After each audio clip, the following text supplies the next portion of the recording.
बिस्मिल्लाहिर्रहमानिर्रहीम। 9th class के students, हम अब मैथमेटिक्स में एक्सरसाइज 1.2 ख़त्म करके एक्सरसाइज 1.3 की जानिब बढ़ रहे हैं।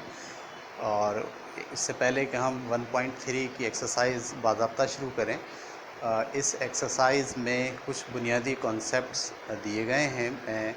आज की क्लास में हम उन बुनियादी कॉन्सेप्ट्स को पहले स्टडी करेंगे, उसके बाद फिर एक्सरसाइज की तरफ बढ़ेंगे। तो पहला जो बुनियादी कॉन्सेप्ट है वो है ऑर्डर्ड पेयर। ठीक है, ऑर्डर्ड पेयर। ठीक है, ऑर्डर्ड पेयर से मुराद ये है कि आपके पास एक सेट है। फ़र्ज़ कीजिए 1 2 3, ये एक आपके पास सेट है। ठीक है, हमें इस सेट के कुछ ऑर्डर्ड पेयर बनाने हैं। ठीक है, तो जो पेयर होते हैं उसका मतलब होता है 2 2 2। ठीक है, यानी 1 3 4 3 5 जो मेंबर्स होंगे वो पेयर नहीं होंगे, बल्कि पेयर होगा 2 4। ठीक है, लेकिन लफ्ज़ पेयर से हम यहाँ 2 2 मुराद लेंगे। तो अगर इस सेट का मुझे ऑर्डर पेयर बनाना है तो मैं यूँ बना सकता हूँ 1 2। ठीक है, और 1 3। इसी तरीके से 2 3। ठीक है, तो ये जो इस तरह से ब्रैकेट में आप दो मेंबर्स को निकाल कर उनके पेयर बनाते हैं, इसे हम कहते हैं ऑर्डर्ड पेयर। अच्छा, ये बात याद रखिए कि 1 2 बिल्कुल बराबर नहीं है 2 1 के।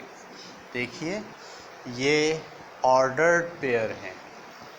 ठीक है, इसमें 1 2 कुछ और मायने रखता है और 2 1 कुछ और मायने रखता है। इसमें ऑर्डर की अहमियत है। ठीक है, तो 1 2 एक अलग ऑर्डर पेयर है और 2 1 एक अलग ऑर्डर पेयर है। ये दोनों इक्वल नहीं है। सेट में तो आप चाहे 1 2 लिखें या चाहे 2 1 लिखें, दोनों सेट इक्विवेलेंट सेट हैं, एक दूसरे के बराबर हैं, क्योंकि इसमें तादाद भी सेम है और इन दोनों के मेंबर्स भी एक जैसे हैं। लेकिन दोनों के ऑर्डर के फ़र्क से सेट में फ़र्क नहीं होता। लेकिन ऑर्डर्ड पेयर में तब्दीली से, जगह की तब्दीली से ऑर्डर पेयर सेम नहीं रहते, उनमें फ़र्क पड़ जाता है। तो ये कॉन्सेप्ट है ऑर्डर पेयर का। ठीक है, अगला जो हमारा टॉपिक है वो है Cartesian product of sets. Cartesian product of sets. ठीक है, इससे पहले जो हमने टॉपिक पढ़ा था ऑर्डर्ड पेयर, उसी को हम आगे बढ़ाते हैं। दो सेट्स का ऐसा प्रोडक्ट। ठीक है, दो सेट्स का प्रोडक्ट, एक तीसरा सेट आएगा और वो तीसरा सेट उन दोनों के ऑर्डर्ड पेयर का सेट होगा। सही है, दो सेट्स का प्रोडक्ट एक तीसरा सेट होगा और तीसरे सेट में जितने भी मेंबर्स होंगे वो दरअसल दोनों सेट के ऑर्डर्ड पेयर होंगे। वो ऑर्डर्ड पेयर का सेट, ठीक है, दो सेट्स के ऑर्डर्ड पेयर का सेट कार्टेशियन प्रोडक्ट कहलाता है। मिसाल के तौर पर आपके पास एक सेट है 1 2 3 और एक सेट है आपके पास B। इसकी वैल्यू फ़र्ज़ कीजिए A, B और C। तो मैं जब कहता हूँ कार्टेशियन प्रोडक्ट, तो मैथ में उसको ज़ाहिर करते हैं A क्रॉस B। यानी जब भी A क्रॉस B लिखा हुआ आएगा तो आप समझ जाएंगे कि ये कार्टेशियन प्रोडक्ट की बात हो रही है। कार्टेशियन प्रोडक्ट, दो सेट्स का कार्टेशियन प्रोडक्ट एक तीसरा सेट होता है जिसके मेंबर उन दोनों सेट्स के, ठीक है, पेयर होते हैं, पेयर्स। ठीक है, दोनों सेट के ऑर्डर्ड पेयर का मजमुआ कार्तीशियन सेट कहलाता है, या कार्तीशियन प्रोडक्ट। इनके ऑर्डर्ड पेयर क्या होंगे? 1, A, ये एक मेंबर हो गया। 1, B, दूसरा मेंबर हो गया 1, C, तीसरा मेंबर हो गया।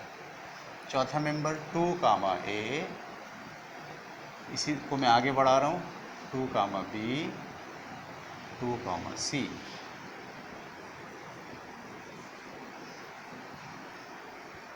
सही, आगे के बजाय में यहाँ आ गया 3, A, 3, B, 3, C। ये एक हमने सेट बनाया, ठीक है, जो इन दोनों सेट्स के मेंबर्स का ऑर्डर्ड पेयर का सेट है। तो कार्तीशियन प्रोडक्ट, दो सेट्स का कार्तीशियन प्रोडक्ट एक ऐसा सेट होता है जो दोनों सेट के ऑर्डर्ड पेयर पर मुश्तमिल होता है। Cartesian product is a set of two ordered pair, दो सेट्स के ऑर्डर्ड पेयर का सेट कार्तीशियन प्रोडक्ट का सेट कहलाता है। Is it clear? इसको उतार लीजिए आप। ठीक है भाई, अगला टॉपिक हम पढ़ने जा रहे हैं बाइनरी रिलेशन। ठीक है, बाइनरी रिलेशन दरअसल जब आप किसी कार्तीशियन सेट में से किसी भी मेंबर की बात करते हैं या कुछ मेंबर्स की बात करते हैं, तो वो उस कार्तीशियन सेट का बाइनरी रिलेशन कहलाता है। मिसाल के तौर पर मेरे पास एक सेट है A, जिसके मेंबर हैं 1 और 2, और मेरे साथ एक सेट है B, जिसके मेंबर हैं A, B। अगर मैं इसका कार्तीशियन सेट बनाऊं A क्रॉस B, ठीक है, तो मैं यूँ बना सकता हूँ 1, A, ऑर्डर्ड पेयर मैंने लिखने हैं 1, B, ठीक है, इसी तरीके से 2, A और 2, B। ये तो बन गया इसका कार्तीशियन प्रोडक्ट। इस कार्तीशियन प्रोडक्ट में से मैं सिर्फ ये दो सेट ले लूँ, 1, A या 1, B, ठीक है। तो ये जो एक सेट है, जो इस कार्तीशियन सेट का सबसेट है, इस कार्तीशियन सेट का सबसेट है। कार्तीशियन सेट का सबसेट दरअसल कहलाता है बाइनरी रिलेशन, और इसको सादा तरीके से सिर्फ रिलेशन भी बोलते हैं। ये सेट सबसेट 2 मेंबर्स पर भी मुश्तमिल हो सकता है, 3 मेंबर्स पर भी मुश्तमिल हो सकता है, और एक मेंबर पर भी मुश्तमिल हो सकता है। ठीक है, ये एक मेंबर पे भी मुश्तमिल हो सकता है। तो इसे हम कहेंगे बाइनरी रिलेशन या सिर्फ रिलेशन। बाज़ औक़ात काम के दौरान हम बाइनरी का लफ्ज़ इस्तेमाल करने के बजाय कहेंगे रिलेशन। तो रिलेशन या बाइनरी रिलेशन का मतलब एक ही होता है। तो क्या होते हैं बाइनरी रिलेशन? किसी कार्तीशियन सेट के जो सबसेट्स होते हैं वो बाइनरी रिलेशन कहलाते हैं। ठीक है, और ये बाइनरी रिलेशन के ज़रिए से हमें और भी बहुत सारी इंफॉर्मेशन मिलती हैं। जैसे अभी हम सवाल करेंगे तो हमें आइडिया होगा कि और क्या क्या बातें हमें इससे पता चलती हैं। ठीक है, ठीक है, जैसे मिसाल के तौर पर ये कहा जाए, right all the binary relations of set A. Set ए हमारे पास है 1, 2, 3, और आपसे कहा जाए इसके सारे बाइनरी रिलेशन मालूम करें। तो बाइनरी रिलेशन का सेट जो बनेगा वही बनेगा 1, 1, 1, 2, 1, 3। इसको हम यूँ ज़ाहिर करेंगे A क्रॉस A। ठीक है, इसको ज़ाहिर किससे करेंगे? A क्रॉस A से। तो ये 1 के साथ सारे रिलेशन बन गए। अब 2 के साथ 2, 1, 2, 2 और 2, 3। इसी तरीके से 3 के साथ 3, 1, 3, 2 और 3, 3। तो ये सब के सब दरअसल क्या बन गए, इसके बाइनरी रिलेशन बन गए। क्लियर हो रही बात आपको? आसान है, मुश्किल है? तो ये 3 टॉपिक हमने पढ़े, इसकी बुनियाद पर हम अब अगली एक्सरसाइज करने जा रहे हैं। ठीक है, पेज नंबर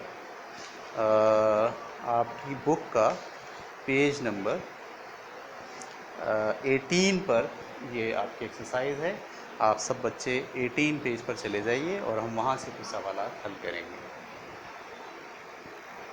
ठीक है जी, पेज नंबर 18 पर question number 1, if A is equal to A B C D, अगर आपके पास एक सेट है ए जिसके मेंबर हैं ए बी सी और ये डी, ठीक है, और एक सेट आपके पास और है जो है वाई और जेड, एक सेट है आपके पास बी, वो है वाई कामा जेड, ठीक है, और आपसे नीचे सवाल दिए गए हैं आपको 4। सबसे पहला सवाल दिए गए ए क्रॉस बी, यानी आपको कार्टेशियन सेट मालूम करना है, ठीक है, ए क्रॉस बी के ज़रिए से। तो ए क्रॉस बी में आप पेयर्ड ऑर्डर्ड पेयर्ड मालूम करेंगे ए और बी के। ऑर्डर्ड पेयर कौन कौन से बनेंगे? ए कामा वाई, ए कामा जेड, ठीक है। उसी तरीके से बी के साथ बी कामा वाई और बी कामा जेड, इसी तरीके से सी के साथ सी कामा वाई और सी कामा जेड, इसी तरीके से डी, डी कामा वाई और डी कामा जेड, ठीक है। तो ये एक आपने कार्टेशियन सेट डेवलप कर लिया ए और बी का, ठीक है। तो बाकी के जो 3 सवाल हैं मैं बोर्ड पर लिख रहा हूँ, ये आप अभी कीजिए। ये मैंने पहला सवाल कर दिया है। दूसरा सवाल इसका था B cross A, B cross A. तीसरा सवाल है ए क्रॉस ए और चौथा सवाल है बी क्रॉस ए, ठीक है। तो अभी आप अपनी अपनी कापियाँ निकालें और ये वाला सवाल भी कीजिए और उसके बाद ये वाला सवाल भी कीजिए, करें। ठीक है भाई, अब हम करने जा रहे हैं अगला सवाल, क्वेश्चन नंबर 2। बुक के अंदर पेज नंबर 18 पर देखिए आप क्वेश्चन नंबर 2। क्वेश्चन नंबर 2 में लिखा है suppose that the ordered pair x plus Y comma 2 and ordered pair 4 comma x minus Y are equal. ठीक है, कौन कौन से ऑर्डर्ड पेयर इक्वल है? x plus Y comma 2, x plus Y comma 2, ये ऑर्डर पेयर है, और एक ऑर्डर पे पेयर है 4 comma x minus Y, 4 comma x minus Y, ठीक है। क्वेश्चन नंबर 2 पर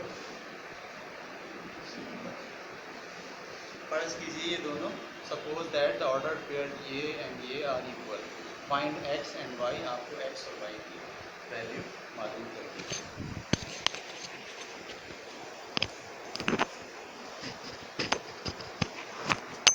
ठीक है जी। तो अगले सवाल में क्वेश्चन नंबर 2 के अंदर हमें 2 ऑर्डर पेयर दिए गए और कहा गया है कि फ़र्ज़ कीजिए दोनों ऑर्डर पेयर आपस में बराबर हैं, तो आप x और y की वैल्यू मालूम करें। तो ये वाला order pair x plus Y comma 2, ये 2 नंबर हैं। बज़ाहिर आपको 3 लग रहे हैं, 3 नहीं है, ये कॉमा जो है ये बता रहा है कि ये 1 नंबर है और ये 1 नंबर है। तो ये एक ऑर्डर्ड पेयर है, ये बराबर है किसके? 4 कॉमा x माइनस वाई। ये भी, इसमें भी 2 नंबर हैं, 1 नंबर ये है और 1 नंबर ये है, ठीक है। ये दोनों ऑर्डर्ड पेयर बराबर हैं। इससे हमें x और y की वैल्यू मालूम करनी है। तो ये वाला ऑर्डर पेयर अगर x, इसका ये वाला पहला मेंबर इसके पहले मेंबर के बराबर होगा इक्वलिटी के अंदर, इसी तरीके से इसका दूसरा मेंबर इसके दूसरे मेंबर के बराबर होगा। पहला जो है वो पहले के बराबर, दूसरा दूसरे के बराबर, लिहाजा हम लिख सकते हैं x plus Y is equal to 4, और दूसरे वाले के मामले में लिख सकते हैं x minus Y is equal to 2, x minus Y is equal to 2, ठीक है। इस तरह से हमारे पास ये 2 इक्वेशन आ गई और हमें इसके x और y की वैल्यू मालूम करनी। सोच के भी मालूम कर सकते हैं कि 2 नंबर्स को प्लस करें तो 4 आए और वही 2 नंबर को माइनस करें तो 2 आए। 2 नंबर को प्लस करें तो 4 आए, उसी 2 नंबर को माइनस करें तो 2 आए। क्या होगा भाई ऐसे 2 नंबर? चलें इसको हल कर लेते हैं। हल करने का तरीका ये है कि इसको प्लस कर लें। 1x और 1x कितने हो गए 2x, जबकि ये दोनों एक दूसरे से कट गए, ठीक है। और 4 और 2 कितने हो गए 6 हो गए। 2 यहाँ मल्टीप्लाई कर रहा है, वहाँ जाकर क्या करेगा डिवाइड करेगा, तो x की वैल्यू आ गई 3। x की वैल्यू क्या आ गई 3। अच्छा, अगर हम x की वैल्यू किसी में भी रख दें, पहली वाली इक्वेशन में रख दें x + y = 4, x की जगह लिख दें 3 जो हमने मालूम किया है, प्लस y ऐसी रहा और 4 ऐसी रहा। ये प्लस का 3 वहाँ ले जाइए, वहाँ जाके माइनस का 3 हो जाएगा। 4 में से 3 माइनस करेंगे तो 1, तो y की वैल्यू क्या आ गई 1। तो दो नंबर, एक 3 है और एक 1 है, इन दोनों को अगर ऐड करें तो 4 आता है, 3 और 1 को ऐड करें तो 4 आता है, और अगर इन दोनों को माइनस करें 3 में से 1 गया तो कितना आता है 2 आता है, ठीक है। तो इस तरह ऑर्डर पेयर की बुनियाद पर हमने एक प्रॉब्लम जो है वो सॉल्व किया। ये था आपका क्वेश्चन नंबर 2। अब हम चले गए क्वेश्चन नंबर 3 पर। पेज नंबर 18 पर मैं हूँ और एक्सरसाइज करा रहा हूँ आपको 1.3, ठीक है। अच्छा जनाब, क्वेश्चन नंबर 3 के अंदर आपसे कहा गया है, आपको ए दिया हुआ है, बी दिया हुआ और सी दिया हुआ है, और आपको नीचे 4 सवाल दिए गए हैं और आपसे कहा गया है कि इन सवालात को हल कीजिए, ठीक है।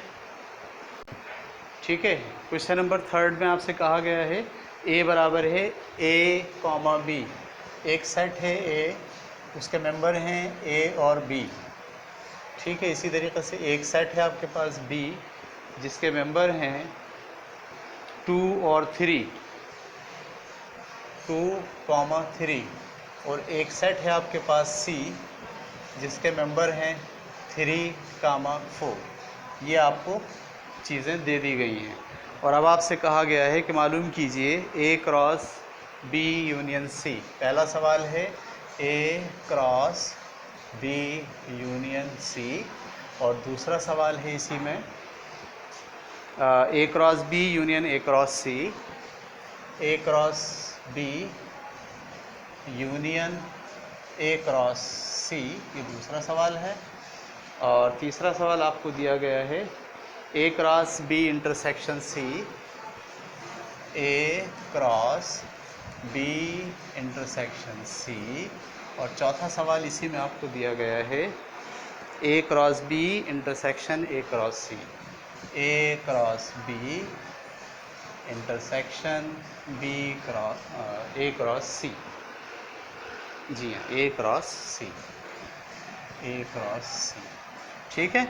तो इस डेटा की बुनियाद पर हमें ये 4 सवालात हल करने हैं। एक सवाल मैं हल कर दे रहा हूँ, ठीक है, एक सवाल मैं हल कर देता हूँ, बाकी के 3 सवालात आपको खुद हल करने हैं, ठीक है। देखिए कैसे करते हैं। पहला सवाल मैं हल कर रहा हूँ,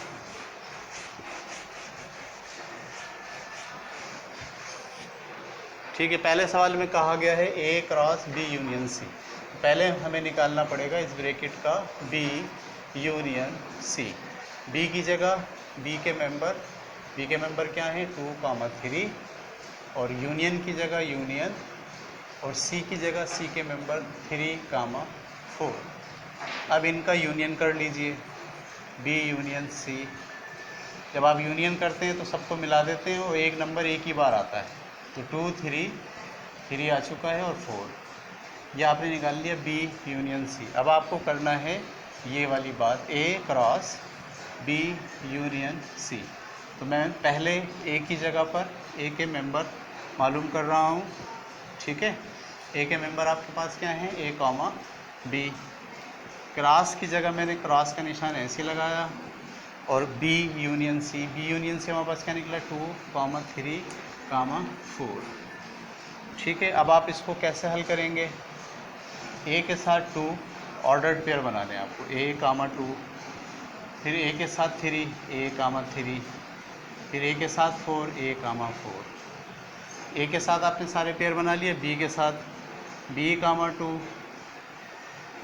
B, 3 और B, 4, क्योंकि क्रॉस कार्टेशियन जो प्रोडक्ट आप निकालते हैं उसमें आप ऑर्डर्ड पेयर, दोनों सेट्स के ऑर्डर्ड पेयर का सेट एक डिज़ाइन करते हैं। तो हमने A cross B union C कर लिया, ठीक है।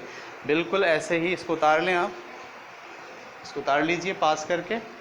और ऐसे ही जो मैंने आपको इससे पहले 3 सवाल मज़ीद लिखे थे वो भी आप अभी करें। ठीक है, कीजिए इसे।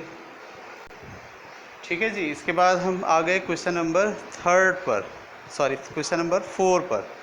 4 में लिखा है for the sets given in question number 3। Question number 3 में जो सेट आपको दिए गए हैं, यानी ए बराबर है ए बी के, और बी बराबर है 2,3 के, और सी बराबर है 3 और 4 के, इन्हीं सेट को इस्तेमाल करते हुए आपको क्वेश्चन नंबर 4 के सवालात भी हल करने हैं। वो सवाल है A cross b minus C.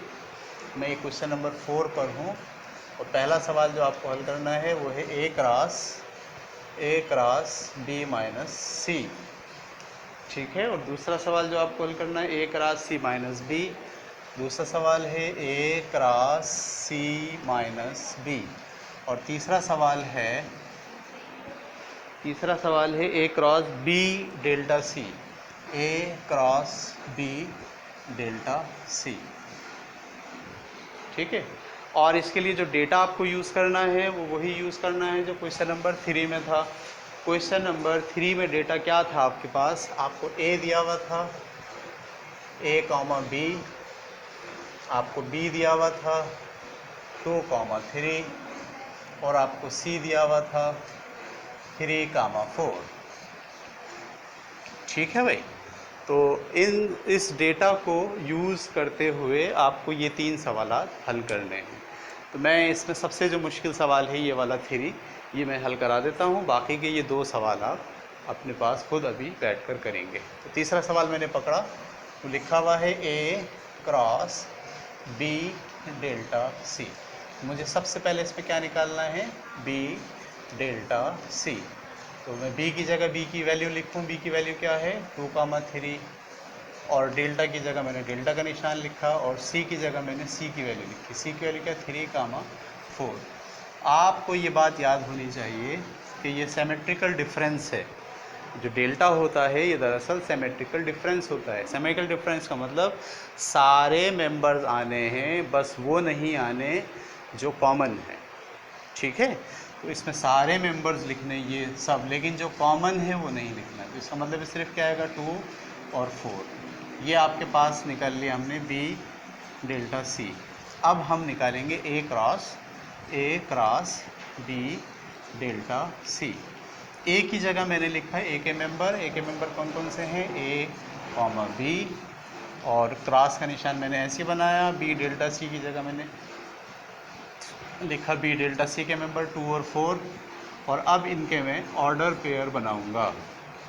Cartesian product हमें मालूम करना है, तो इसके ऑर्डर्स पेयर क्या होंगे? ए कामा 2 कॉमा, आप ऑर्डर पेयर भी कहते हैं और आप इसको रिलेशन भी कहते हैं। ठीक है, हम इसको रिलेशन भी मालूम कर रहे हैं। ऑर्डर पेयर में और रिलेशन में फ़र्क है, उसमें 2 और 2 भी एक साथ आ सकता है, जबकि ऑर्डर पेयर के अंदर ए के साथ ए नहीं आता, ए के साथ दूसरा मेंबर आएगा। तो ए कामा 2 और ए कामा 4। इसी तरीके से बी कामा 2 और बी कामा 4। ठीक है प्यारे बच्चों, इस तरह से आपको ये 2 सवाल और भी हल करने हैं, एक ये वाला और एक ये वाला। तीसरा सवाल मैंने इसका हल कर दिया है। ठीक है, चलिए इसको उतार लीजिए आप जल्दी से। ओके, ठीक है भाई, अब हम आ गए क्वेश्चन नंबर 5 पर। क्वेश्चन नंबर 5 में भी आपको 3 सेट दिए गए हैं, ए बी और सी। ठीक है, पेज नंबर 18 पर हूँ मैं। ए आपको एक सेट दिया गया है जिसके मेंबर हैं 1 2 3 4। सेट ए है जो दिया गया है 1 2 3 और ये 4। अच्छा, सेट बी इसी में आपको दिया गया है जिसके मेंबर हैं 2 4 5 6। सेट बी के मेंबर हैं 2 4 5 और ये 6। ठीक है, और फिर आपको सेट दिया गया है सी। सेट सी के मेंबर हैं 2 3 6 8। ठीक है, सी एक सेट है जिसके मेंबर हैं 2 3 6 और ये 8। और इन 3 सेट की बुनियाद पर आपको नीचे सवालात दिए गए हैं 6। काफ़ी बड़ा काम है अब आपके लिए। ठीक है, क्वेश्चन नंबर 1, 2, 3, 4, 5, 6 आपको दिए गए हैं और ये आपको हल करने। मैं बोर्ड पर सवाल लिख देता हूँ ताकि जिन बच्चों के पास बुक नहीं है वो इसको आसानी से कर लें। a minus b cross b minus c, पहला सवाल है a minus b cross b minus c. दूसरा सवाल है इसी में आपके पास a intersection b, a intersection b cross b intersection c। ठीक है।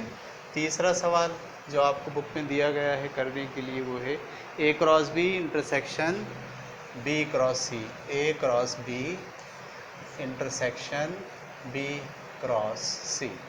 चौथा सवाल जो आपको दिया गया है वो है a cross b minus b cross c, a cross b minus b cross c। ठीक है। इसी तरह से आपको पांचवा सवाल जो दिया गया है वो है a डेल्टा b